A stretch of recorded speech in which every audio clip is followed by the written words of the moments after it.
திராவிட பேச்சரங்க பார்வையாளர்களுக்கு வணக்கம். இன்று நம்மோட நேர்காணல்ல வந்துட்டு பல்வேறு கருத்துக்களை நம்மோடு பகிர்ந்துக்கிறதுக்காக திராவிட இயக்க தமிழர் பேரவையில வந்து செயற்பாட்டாளரும் எழுத்தாளருமாக தோழர் சாரதா தேவி அவர்கள் இணைஞ்சிருக்காங்க. வணக்கம் தோழர். வணக்கம். திராவிட பேச்சரங்கம் நேயர்களுக்கு என்னுடைய அன்பான வணக்கம் தோழர். சொல்லுங்க தோழர். இப்போ நம்ம வந்து தொடர்ந்து நம்மளே பேசுற நம்ம சேனல்ல ஆணவ கொலை பத்தி பேசிருக்கோம். அதுவும் நடந்துகிட்டே தான் இருக்கு. தடுக்கிறதுக்கு என்ன வழிமுறைகள் இருக்கு, என்ன அதை பத்தி நம்ம பேசுவோம். இப்ப தற்சமயமா 2 நாட்களுக்கு முன்னாடி திருநெல்வேலி மாவட்டத்துல ஆணவ கொலை நடந்திருக்கு. ஒரு கட்சி அலுவலகத்தவே என்னங்க ஆணவ கொலை கொலை இல்லை, மன்னிக்கவும், கொலை இல்லை, செஞ்சதுக்காக வேண்டி கடிச்சு இது வன்முறை நடத்திருக்காங்க, வன்முறை கலவ ஆட்டம் நடத்திருக்காங்க. அது குறித்து சொல்லுங்க சொல்லுங்க. ஆமா, அதாவது இப்ப தென் தமிழகத்துல தென் தமிழ்நாட்டுல வந்து சாதிய இறுக்கம் வந்து அதிகமா இருக்கு அப்படிங்கறத நாம ரொம்ப கவலையோட பல நாட்கள் நம்ம வந்து இதை பத்தி பேசியிருக்கோம். அங்கேதான் வந்து இந்த மாதிரியான இப்ப மாற்று சமூகத்தில் அல்லது குறிப்பாக பட்டியலின சமூகத்தில் வந்து பையன் இருந்தா அது வந்து ஒரு பெரிய வந்து ஒரு கௌரவ குறைச்சலாக அவர்களுடைய பேருக்கோ இதுக்கோ களங்கம் வரதா வந்து ஆதிக்க சமூகத்தினர் நினைக்கிறதும், அதையொட்டி அவர்கள் வந்து பெண்களை அச்சுறுத்துவதும் அல்லது அந்த பையனையும் பெண்ணையும் சேர்த்து கொலை செய்ய முயல்வது அல்லது அந்த பெண்ணை கொலை செய்வது அல்லது அந்த பையனை கொலை செய்வது, இப்படியான வேலைகளை வந்து அங்க செய்து கொண்டிருக்கிறார்கள் அப்படிங்கறது நம்ம தொடர்ச்சியா வந்து கொஞ்ச நாள் பார்த்துட்டு இருந்தோம். கொஞ்ச நாள் இல்லாம இருந்தது. மறுபடியும் இப்ப வந்து அந்த அந்த தோழர் வந்து உண்மையில வந்து 2 பேர் வந்து மேஜர், அவங்க 2 பேருமே வந்து வயது வந்தவர்கள், பணியில கூட இருக்காங்கன்னு நினைக்கிறேன். 2 பேருமே வேலையில இருக்காங்க. ரொம்ப முதிர்ச்சியா அடிப்படையில் அவர்கள் திருமணம் செய்திருக்கிறாங்க. எதிர்ப்பு தொடர்ச்சியா எதிர்ப்பு இருக்கிறதுனால அவர்கள் வந்து சிபிஎம் அலுவலகத்துல மார்க்சிய கம்யூனிஸ்ட் கட்சியின் அலுவலகத்தை நாடி அங்கே வந்து திருமணம் செய்து வைக்கிறதுக்கான ஏற்பாடுகளை அவர்கள் செய்திருக்கிறார்கள். அது எப்படி வந்து நீ வந்து ஒரு சக்கிலி, அவர் வந்து சக்கிலி இனத்தை சேர்ந்தவராகவும் இவங்க வந்து இந்த வெள்ளாள சமூகத்தை சேர்ந்தவராகவும் வந்து செய்திகள் வந்துட்டு இருக்குது. இருக்கலாம் ஒருவேளை. அத வந்து எப்படி நீ வந்து இந்த மாதிரி ஒரு திருமணத்தை செய்ய போச்சு அப்படின்னு சொல்லி பெண் வீட்டை சேர்ந்த ஒரு 20-30 பேர் வந்து அந்த சாதி சங்க தலைவர்களோடு வந்து அங்கே வந்து வன்முறையில் ஈடுபட்டு அங்க இருக்கக்கூடிய பொருட்களை எல்லாம் உடைத்து அந்த தம்பதிகளை இதுவரையும் வந்து வெளியேற்றுவதற்கு முயற்சி செஞ்சிருக்கிறாங்க. அவர்களோட எடுத்து போறதுக்கு முயற்சி செஞ்சிருக்கிறாங்க. அந்த முயற்சி வந்து தோற்கடிக்கப்பட்டிருக்கிறது. அங்க இருக்கக்கூடிய கம்யூனிஸ்ட் கட்சி தோழர்கள் அவர்களுடைய உயிரையும் பொருட்படுத்தாமல் அவங்களுக்கு நேர்ந்த பொருட்சேதத்தையும் அவங்களுக்கு உடல் ரீதியாக ஏற்பட்ட பாதிப்புகள் அல்லது தாக்குதல்களை எல்லாம் கூட வாங்கிட்டு அவர்கள் வந்து அந்த 2 இணையரையும் வந்து அவர்கள் வந்து காப்பாற்றி இருக்கிறார்கள், அவர்களை பாதுகாத்திருக்கிறார்கள். காவல்துறைக்கு வந்து உடனடியாக அங்க காவல்துறை இருந்திருக்காங்க. ஏற்கனவே இது போல வந்து வரப்போறாங்கன்னு சொல்லி எச்சரிக்கைக்காக காவல்துறை இருந்தும் கூட காவல்துறை முன்னிலையிலேயே இந்த தாக்குதல் வந்து நடந்திருக்கு அப்படிங்கிறது வந்து நம்ம சட்டம் ஒழுங்கை வந்து இப்படி வந்து நம்ம வந்து பார்க்க முடியுமா?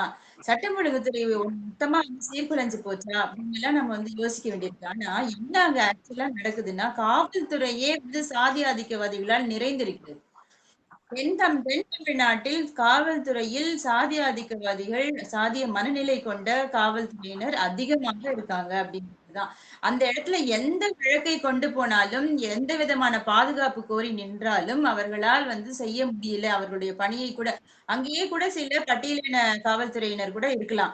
ஆனா அவர்களுக்கே வந்து அங்கு சுதந்திரமாக வேலை செய்வதற்கான சூழல் இல்லை. காரணம் வந்து இந்த ஆதிக்க சக்திகள் அவர்கள் வந்து காவல்துறையில வந்து இது எடுக்கிறாங்க. அவர்கள் வந்து அப்பர் ஹேண்ட் எடுத்து அதை வந்து தடுத்துக்கிறாங்க அப்படிங்கிறதுதான் இங்க செய்தியா இருக்கிறது. சாதி சங்க தலைவர்கள் தொடர்ந்து ஒவ்வொரு இந்த ஆதிக்க சாதியினர் நடத்தக்கூடிய தாக்குதல்கள் எல்லாத்துலயுமே காவல்துறையை தான் நீங்க வந்து சுட்டி கேட்டீங்க. வலிமை திறந்த பதிந்த ஒரு அரசாங்கத்தை விட சாதி ஆதிக்கம் பெருசா இருக்கா, அவங்களுக்கு வந்து அதிகார பலம் அதிகமா இருக்கு. ஆமா, ஆமா. உண்மையில் உண்மையில் வந்து என்னன்னு சொன்னீங்கன்னா, அரசு வந்து எவ்வளவு இப்போ நீங்க அரசு எடுத்துக்கிட்டீங்கன்னு சொன்னா, இங்க இருக்கக்கூடிய முதலமைச்சர் ஆகட்டும், ஆ கீழ வந்து இருக்கக்கூடிய அமைச்சர்களோ, அல்லது வந்து பொதுமக்களோ கூட சாதியை வந்து விரும்பாதவர்களாக, சாதி ஆதிக்கத்தை விரும்பாதவர்களாக இருக்கலாம். ஆனா, அ சில அமைச்சர்கள் எனக்கு தெரிஞ்சு சில பேர் வந்து சாதிய மனநிலையை காப்பாற்றுபவர்களாகவும் இருக்கிறார்கள். அவர்களுடைய பின்னாடி ஒளிஞ்சுகிட்டு தான் இந்த சாதி சங்க தலைவர்கள் வந்து அவர்களுடைய வழக்குகளை நடத்த விடாம இப்ப நீங்க எத்தனை வழக்குகள்ல இந்த மாதிரி சாதிய ஆணவ கொலைகள் ஆகட்டும், சாதிய வன்கொடுமைகள் ஆகட்டும், எத்தனை வழக்குகள்ல தீர்ப்புகள் அவர்களுக்கு எதிராக வருது. வழக்கே நடத்த முடியறது இல்ல. தீர்ப்புகள் அவர்களுக்கு எதிராக தீர்ப்புகள் வந்தாலும் உடனடியாக அவர்கள் வந்து முறையீட்டுக்கு போய் அதாவது எதையுமே வந்து நிரூபிக்க முடியாத விஷயங்களாக வழக்குகள் கூட ரொம்ப லூஸா அவர்களுக்கு வந்து எந்த பிடிமானமும் இல்லாமல் வந்து நடத்தப்பட்டு அவர்கள் வந்து விடுவிக்கப்படுகிறார்கள்ங்கிறது தான் நம்ம தொடர்ச்சியா வந்து நம்ம பார்த்துட்டு இருக்கிற விஷயமா இருக்கு. அப்போ இந்த சாதிய சக்திகளுக்கு ரொம்ப அதிகமான ஊக்கம் கிடைக்கிறது. அதாவது இந்த ஆட்சியில் கொஞ்சம் குறைஞ்சிருக்கு. போன ஆட்சியில அதாவது அதிமுக இருந்த அந்த 10 கால ஆட்சியில்தான் தொடர்ச்சியாக காவல்துறையில் சாதி ஆதிக்கவாதிகள் நுழைஞ்சிருக்கிறாங்க.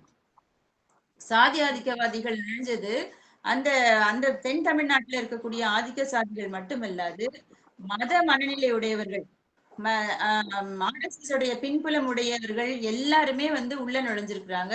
பெரிய பதவிகளை கைப்பற்றிருக்கிறார்கள். இங்க நமக்கு பெரிய சிக்கல் இல்லைன்னா மாநில அரசு ஓரளவுதான் காவல்துறையில இருக்கக்கூடிய கீழ்நிலையில் இருக்கக்கூடிய காவல் அதிகாரிகளை தான் இவர்கள் கட்டுப்படுத்த முடியுது. மேல இருந்து வந்து ஒன்றிய அரசால் நியமிக்கப்படுகிற ஐபிஎஸ் அதிகாரிகள் இருக்காங்கல்ல, அவர்கள் வந்து இன்னுமே ஒன்றிய அரசின் கட்டுப்பாட்டுல தான் இருக்கிறாங்க. அந்த ஒன்றிய அரசு வந்து சங்கியுடைய அந்த அந்த பின்புலத்தோட இருக்கிறதுனால அவர்களை பெரிதாக நம்மால் வந்து ஒன்றும் செய்ய முடியவில்லை அப்படிங்கிற ஒரு செய்தியை கூட நாம் கேள்விப்படுறோம். சோ இந்த மாதிரி வந்து இந்த சூழலை எல்லாம் நாம் சரி செய்வதற்கே கூட நமக்கு மாநில சுயாட்சியும் மாநிலத்துக்கு அதிகமான அதிகாரங்களும் தேவைப்படுகிறது அப்படிங்கிற ஒரு செய்தியையும் நம்ம வந்து இங்க பதிவு பண்ணணும். அது மட்டும் இல்லாமல் சாதியவாதிகள் உள்ள இருக்கக்கூடிய சாதியவாதிகளை களையெடுக்க வேண்டும் அல்லது அவர்களை அப்புறப்படுத்தி தொலைவான இடங்களுக்கு அவர்களை கொண்டு போய் வந்து பணியமர்த்த வேண்டும். அதே ஊர்லயே இருக்கும்போது என்ன ஆகுதுன்னு சொன்னா உள்ளபடியே பட்டியலின மக்களுக்கு அவர்களிடம் போவதற்கோ அல்லது ஒரு புகார் தெரிவிப்பதற்கோ கூட அச்சம் நிலவுகிறதுங்கிற சூழல் தான் வந்து இன்றைக்கும் இருக்குது. ஒரு சத்திரிய சமூகத்திலேயோ அல்லது பட்டியலின பிரிக்கிற சமூகங்களை சேர்ந்தவர்கள் காவல்துறையில போய் ஒரு ஒரு புகாரை தெரிவிச்சு அல்லது அந்த copy FIR copy CSR copy கூட வாங்க முடியாது அவனால. அவங்களுக்கு அதுக்குள்ளேயே அவங்களுக்கு அவ்வளவு அச்சுறுத்தல் இருக்கிறது. வெளியே வர முடியாத ஒரு சூழல் இருக்குது அப்படிங்கிறது தான் நம்ம பார்க்க முடியுது. அந்த தொடர்ச்சியாகத்தான் இந்த விஷயத்திலும் வந்து பாத்தீங்கன்னு சொன்னா இந்த விஷயத்தில் எப்போதும் இல்லாத வகையில ஒரு மார்க்சிய கம்யூனிஸ்ட் கட்சி அதாவது நம்முடைய திமுக கட்சியோட கூட்டணியில் இருக்கக்கூடிய கட்சியோடு கூட்டணியில் இருக்கக்கூடிய ஒரு ஒரு பழமையான கட்சி இல்லையா? எத்தனையோ போராட்டங்களை அவர்கள் கண்டிருப்பார்கள். அந்த போராட்டம் மிகுந்த அந்த கட்சி வந்து கையில் எடுத்த போதும் கூட அவர்களையே அச்சுறுத்துவதற்கு இந்த சாதி சங்கங்கள் துணிச்சல் பெறுகின்றன என்று சொன்னால் அவங்களுடைய இறுக்கம் அவங்களுடைய வளர்ச்சி எந்த அளவுக்கு இருக்குது அப்படிங்கிறத நாம ரொம்ப கவலையோடு பார்க்க வேண்டியிருக்கு அப்படிங்கிறது அந்த அந்த அளவுக்கு செய்தி இருக்கிறது. எல்லாத்துக்குமே வந்து பட்டியலின மக்களை பயன்படுத்திக்கிறாங்க. இப்ப உழைப்பா இருந்தாலும் அவங்கள வச்சுதான் எல்லா தொழிலுமே செய்யறாங்க. அதே போல வாக்குச்சாவடிக்கு பட்டியலின மக்கள் ஒரு தேர்தலோட வெற்றி தோல்வியை நிர்ணயிக்கிறது பட்டியலின மக்களா தான் இருக்காங்க. அப்படி எல்லாத்துக்குமே அவங்களுடைய இந்த சமூகத்தின் முன்னேற்றத்துக்கு வளர்ச்சிக்கு பயன்படுத்துகிறது. திருமணம்னு வரும்போது மட்டும் குறிப்பா பட்டியலின இளைஞர்னாக்கா அவங்கள வந்து உடனே கொண்டு வரணும் அப்படிங்கிற ஒரு மனநிலைக்கு இந்த மேல் சாதின்னு சொல்லக்கூடிய ஆதிக்க சாதியினர் வர்றாங்க. இதை எப்படி எல்லாம் தடுக்கலாம்? கண்டிப்பாக கண்டிப்பா நம்மளால தடுக்க முடியும் தோழர். ஏன்னா இன்றைக்கு வந்து சமூகம் வந்து மாறிக்கொண்டிருக்கிறது. நாம் வந்து ஒரு ஜனநாயக அமைப்பாகத்தான் நம்மளுடைய நாட்டை வந்து நம்ம கட்டமைச்சிருக்கிறோம். இந்த இந்திய நாட்டை நம்மளுடைய தமிழ்நாட்டை எல்லாமே வந்து பாத்தீங்கன்னு சொன்னா ஒரு ஜனநாயக குடியரசாக நாம் வந்து கட்டமைத்திருக்கிறோம். நமக்கு ஒரு அரசமைப்பு சட்டம் இருக்கிறது. அந்த அரசமைப்பு சட்டம் ஜனநாயகத்தையும் குடியாட்சியையும் வலியுறுத்துகிறது. ஜனநாயகம் அப்படிங்கிறது ஒரு குடியாட்சி அப்படின்னு சொல்லும் போது நம்ம எதை சொல்றோம் அப்படின்னு சொன்னா இங்க இருக்கக்கூடிய மக்கள் ஆள்வது மக்களில் இருந்து ஒரு பிரதிநிதி தான் நம்மளை ஆளப் போகிறார். அது ஒரு மன்னராக இருக்க போறது இல்ல, அது ஒரு குடும்ப வழி ஆட்சியாக இருக்க போறது இல்ல அப்படிங்கிறது தான் குடியாட்சியுடைய சிறப்பு. அதே குடியாட்சி ஜனநாயக ஆட்சியாகவும் இருக்க போகுது. ஜனநாயக ஆட்சி அப்படின்னு நாம சொல்றது எதை அப்படின்னு சொல்லி பாத்தீங்கன்னு சொன்னா, இங்கே எல்லாரும் சமம். ஒருவருக்கு ஒரு ஓட்டு தான் அப்படிங்கிறது தான் வந்து அது மட்டுமே சமத்துவம். அது வந்து அரசியல் சமத்துவம். ஆனால் சமூக சமத்துவம் என்பது என்ன சொல்கிறதுன்னு சொல்றா, உனக்கு இருக்கக்கூடிய வாய்ப்புகள் அத்தனையும் எனக்கும் இருக்கிறது. உனக்கு இருக்கக்கூடிய மதிப்பு அத்தனையும் எனக்கும் இருக்கிறது. ஒவ்வொருவருக்கும் ஒரு மதிப்பு இருக்கிறது. ஒவ்வொருவருக்குமே வந்து ஒரு ஆஹ் நாட்டில் இருக்கக்கூடிய அத்தனை அதிகாரங்களும் எங்களுக்கும் வந்து கிடைக்கும். வாய்ப்புகள் அனைவருக்கும் உண்டு. கல்வி கற்கும் வாய்ப்புகள், வேலை செய்யும் வாய்ப்புகள், எந்த வேலை வேண்டுமானாலும் தேர்ந்தெடுக்கக்கூடிய வாய்ப்புகள் எல்லாமே வந்து ஒவ்வொருத்தருக்கும் உண்டு அப்படிங்கிறது ஜனநாயகம் இல்லைங்களா? அப்படி ஒரு ஜனநாயக தன்மையை நாம் வந்து பரவலாக எடுக்கும்போது அரசமைப்பு சட்டம் அதை சொன்னாலும் இன்று இருக்கக்கூடிய இந்த சாதி சமூக அமைப்பு ஒருத்தரை சமமா ஏற்க மறுக்குது. என்னுடைய பக்கத்து வீட்டுல இருக்கக்கூடியவர் வேறு வேறு சாதியை சேர்ந்தவராக இருந்தால் அவர் வந்து எனக்கு சமமாக எப்பவுமே இருக்க முடியாது. ஒண்ணு அவருக்கு நான் உயர்வாக இருக்க வேண்டும், அல்லது நான் தாழ்வாக இருக்க வேண்டும், அல்லது என்னுடைய குடியிருக்கும் பகுதியே வேறாக இருக்க வேண்டும். என்னால் அதுக்குள்ள வரவே முடியாது, நான் அங்க போகவே முடியாது அப்படிங்கிற ஒரு சூழலை தான் இன்றைய சமூக அமைப்பு வைத்திருக்கிறது. அந்த சமூக அமைப்பு கொஞ்சம் கொஞ்சமாக உடையுது. எப்படின்னு சொல்லி பாத்தீங்கன்னு சொன்னா, இன்றைக்கு இருக்கக்கூடிய பொருளாதார சூழல், கல்வி சூழல், கல்வி வந்து பரவலாக அன்னைக்கு வந்து ஆண்டைகள் அப்படின்னு சொல்லி வீட்டுல போயிட்டு வேலை செய்துதான் ஒரு ஒரு ஒரு மரக்கா அரிசி வாங்கிதான் இவங்க வீட்டுல பருப்பு அரிசி வேகணும், ஒலை வேகணும் அப்படிங்கிற இந்த சூழல் மாறி இன்றைக்கு எல்லா வீட்டிலும் குழந்தைகள் படித்துக் கொண்டிருக்கிறார்கள். அந்த வேலைக்கான தேவையே இல்லை. இப்ப வந்து 100 நாள் வேலைக்கு வந்ததுக்கு அப்புறம் அல்லது கல்வி பரவலாக்கப்பட்டதுக்கு அப்புறம் நகர்ப்புறத்துக்கு மக்கள் போய் குடிபெயர்ந்துடுறாங்க. இந்த மாதிரி ஆண்டைகளிடம் போய் ஒரு 100 ரூபாய் கிடைக்கிறதுக்காக வேலை செய்வதை காட்டிலும் நகர்ப்புறங்களுக்கு சென்று அல்லது பக்கத்து மாநிலங்களுக்கு சென்று வேலை செய்து ஒரு 100 ரூபாய் சம்பாதிச்சுக்க முடியும், கௌரவமா வாழ்ந்துக்க முடியும், ஒரு மரியாதையோட சுயமரியாதையோடு நாம் வாழ்ந்து கொள்ள முடியும் என்று இந்த இந்த வாழ்க்கை முறையை வந்து எல்லா பட்டியலின மக்களும் எடுத்துக்கிட்டாங்க கையில. அதனாலதான் இன்னும் கேட்டா வந்து இது வந்து உடைய போக அல்லது வந்து கடைசி நேரத்தில் எப்படி ஒரு தீபம் வந்து வெளிச்சமா எரியுமோ அந்த மாதிரி சாதிங்கிற அமைப்பு உடைய போகுது. இந்த அமைப்பு உடைய போறதுக்கு முக்கியமான காரணமாக பெண்கள் இருக்க போகிறார்கள். படித்த பெண்கள் தான் சாதி அமைப்பை முற்றிலுமாக புறக்கணித்து உடைத்து நொறுக்க போகிறார்கள். ஏன்னா படிச்ச பெண்களுக்கு தெரிகிறது ஒழுக்கமான ஆண்கள், படித்த ஆண்கள், பெண்களுக்கு மரியாதை கொடுக்கக்கூடிய ஆண்கள் நிறைய பேர் பட்டியலினத்துல இருக்காங்க. பட்டியலின குடும்பங்கள்ல அது ரொம்ப சர்வ சாதாரணமாக பெண்களை மதிக்கக்கூடிய ஒரு போக்கு அல்லது பெண்களை அடிமையாக நடத்தாத ஒரு போக்கு வந்து கட்டாயமாக இருக்கிறது. இந்த போக்கை பெண்கள் விரும்புகிறார்கள். நான் அதுதான் ஒரு இடத்துல சொல்லியிருந்தேன். சாதி சங்கங்கள் அவங்களுடைய ஆண்களுக்கு பெண்கள் கிடைக்கலன்னு பதறாங்க. எங்களுடைய வீட்டு பெண்களை எல்லாம் நீங்க கவர்ந்துட்டு போயிட்டீங்கன்னு சொன்னா, எங்க வீட்டு பெண்கள் எல்லாம் வந்து தலித் ஆண்களை அல்லது பட்டியலின ஆண்களை வந்து மணந்து கொண்டு போய்விட்டால் எங்க வீட்டு ஆம்பளைங்களுக்கு எப்படி திருமணம் ஆகுறது? இங்க 30 வயசு 35 வயசு கூட ஆண்கள் திருமணம் ஆகாம இருக்காங்கிறது இவங்களுடைய மிகப்பெரிய கவலையாக இருக்கிறது. அந்த கவலையை நம்ம ஏத்துக்கணும். நீங்கள் செய்ய வேண்டியது என்ன? உங்க ஆண்களை முதல்ல ஜனநாயகப்படுத்துங்க. உங்களுடைய சிந்தனையை முதல்ல ஜனநாயகப்படுத்துங்க. எல்லாரையும் ஏற்றுக்கொள்ள பழகுங்க.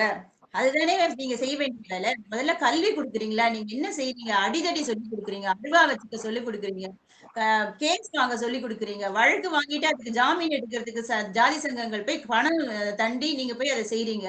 திரும்ப திரும்ப மீண்டும் மீண்டும் அந்த இளைஞர்கள் வந்து கல்வி சாலைகளை விட ஜாதி சங்கங்களை அதிகமாக நம்பும் ஒரு வழிமுறையை நீங்கள் கையாள்கிறீர்கள். அது எப்படி உங்களுக்கு விடுதலையை தரும்? அது எப்படி உங்களுடைய ஆண்களை மேன்மைப்படுத்தும்? அந்த அந்த ஆண்களை எப்படி உங்க பெண்கள் நம்புவாங்க? இந்த சிக்கலை எல்லாம் கட்டாயமாக உணரணும் இல்லையா? இவர்கள் இதை உணராமல் பிற்போக்குத்தனமாக மீண்டும் மீண்டும் இவர்களுடைய ஆண்களை வந்து குற்ற செயல்கள் செய்வதற்கு ஊக்கப்படுத்துறதும், குடிசைகளை கொடுத்துறதுக்கும் வந்து வெட்டுறதுக்கும் குத்துறதுக்கும் நீங்க பழகுனீங்கன்னு சொன்னா உங்க பெண்கள் எப்படி அவர்களை திருமணம் செய்து கொள்வார்கள்? நேச்சுரலா உங்க பெண்கள் வந்து கட்டாயமாக சரியான பார்வையில பேசுனீங்க தோழர். எல்லாம் ரவுடிங்ல தான் உருவாக்கிட்டு இருக்காங்க. ஒரு ரவுடி எப்படி ஒரு நல்ல பெண் திருமணம் செஞ்சுக்க முன் வருவாங்க?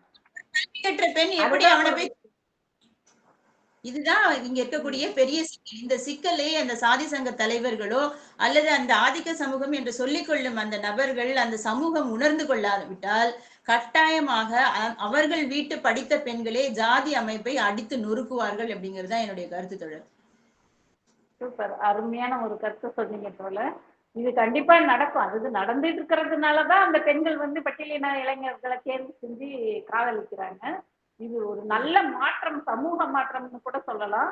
கட்டாயம் இந்த ஆதிக்க சாதியினர் வந்து திரும்பியே ஆக வேண்டிய காலகட்டாயத்துக்கு எடுத்து போயிட்டு இருக்காங்க. அருமையா உங்களுடைய கருத்துக்களை முன் வச்சீங்க தோழர்.